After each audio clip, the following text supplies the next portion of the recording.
So, as I'm sure everybody can see from these handlebars and this tack gauge and this beautiful River Rock gray, the bobber, the Scout bobber, is gone.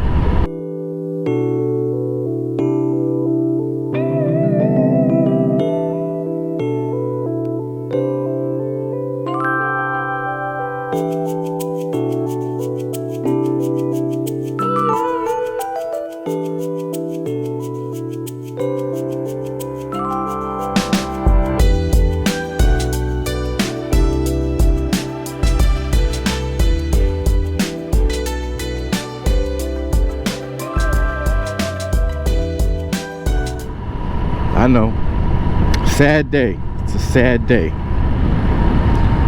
but I had to do it. Had to do it.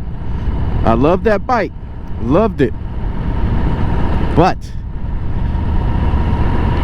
I love this bike even more. And let me tell you, I can't wait to get my hands down and dirty on this bad boy and start with my upgrades, my little customizations to make it even more of my own. Now, the Scout 60, I mean, was by no means a slouch.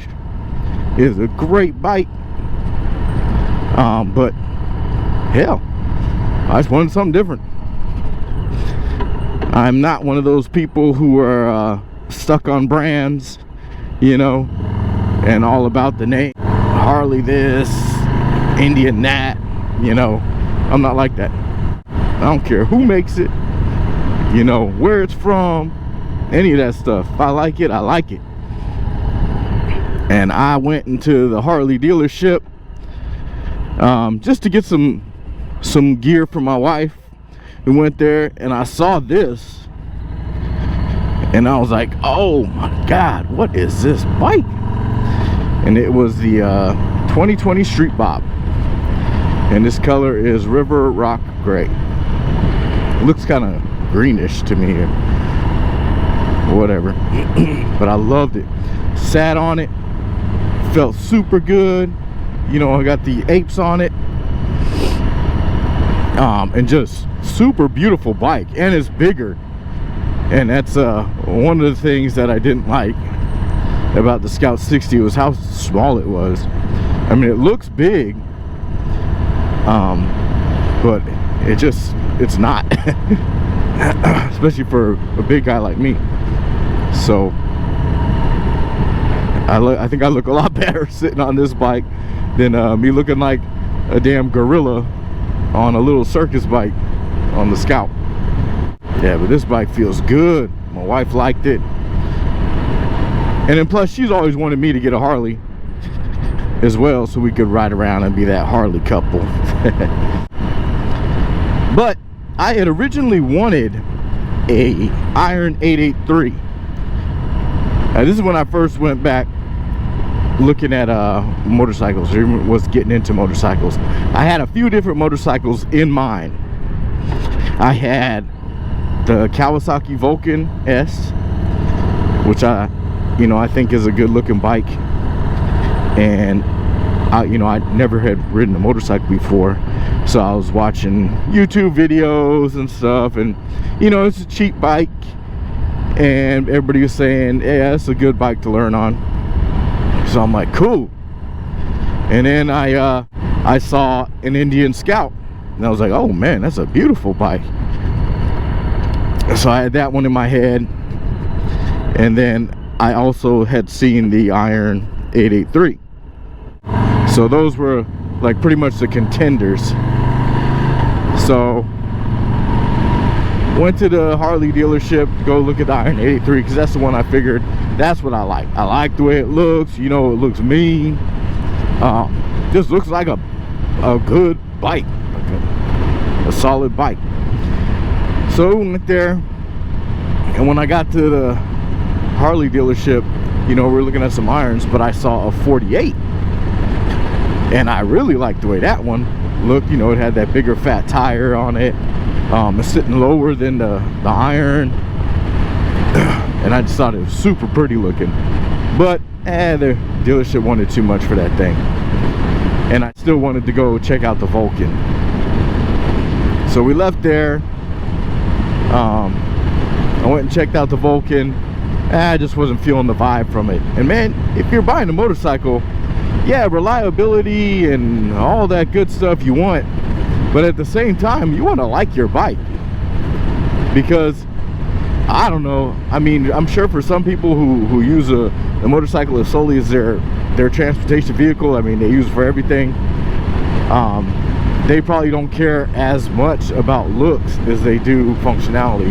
But for me, this is not my only mode of transportation, you know. This is just for fun. And when I ride it, I want to look good, and I want to like the way my bike looks.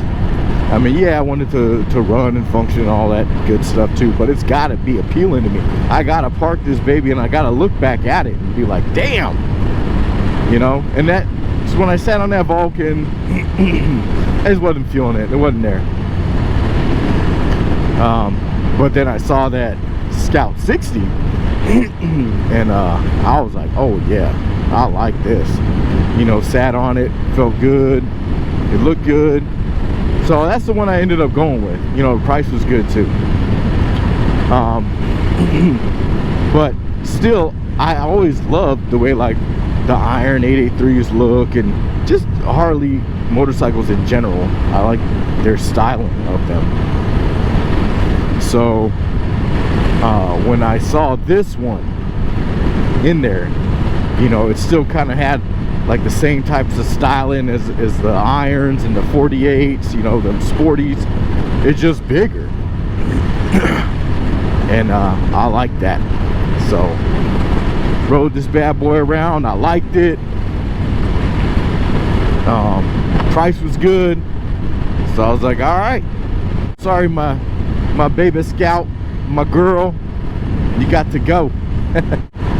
Yeah, I'm thoroughly satisfied with this bike. I love it, super comfortable. I could ride for hours, man. I feel good.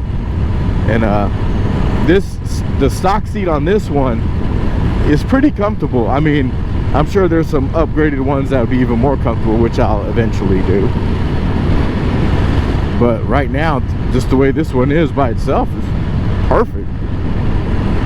And sitting back with the apes, oh, it feels good too. I don't know, I want to ride it a few months. I haven't passed the break-in period yet, but it's super torquey, and that feels good. The power, once again, I can't give my honest opinion yet because it's still in the break-in period, and I was told not to take it above 3,000 or 3,500 RPM, so I can't comment on that yet. Now I know these engines, they're not high revvers like that Scout. And I know I'm gonna miss that because I love merging onto the highway, you know, almost hitting 60 miles an hour in first gear. I love that. I plan on, you know, upgrading the air intake and the exhaust. I think I'm gonna go with a full exhaust system and a tune. I'll take care of all that. I do want to upgrade the seat, and I love these apes, but I also like the look of the Hollywood bars that they have. Those are super nice looking, I think anyway. And I plan on putting the quarter fairing that Harley has on this bike. And I was originally going to go back with Memphis shades because I like their cafe fairing, but the one from Harley's got a better look. It's like looks a little beefier, and like it'll match this bike better. And then of course they color match it as well, so instead of going out and having to pay for that, you know, just all come together. And of course they got so many aftermarket parts and little bits of things to customize these Harley bikes. Like, it's crazy. Super nice though. I mean, I love just being able to look everywhere and see tons of parts for it. So, you know, I plan on doing little cosmetic things here and there. I might put some forward controls on them. These mids they're not bad because they're not too mid. They're like almost in between a mid and a forward. It's the same desire to feel the fire. Anyway, I always wanted to do me a little San Antonio trip, so that's something I need to mark off my checklist as far as things I wanted to do once I learned how to ride. And I was a little hesitant on doing that on the Indian, just because, man, my back hurt pretty bad after like 30-45 minutes, and that's with the comfort seat and stuff. But this, oh, definitely, I'm good.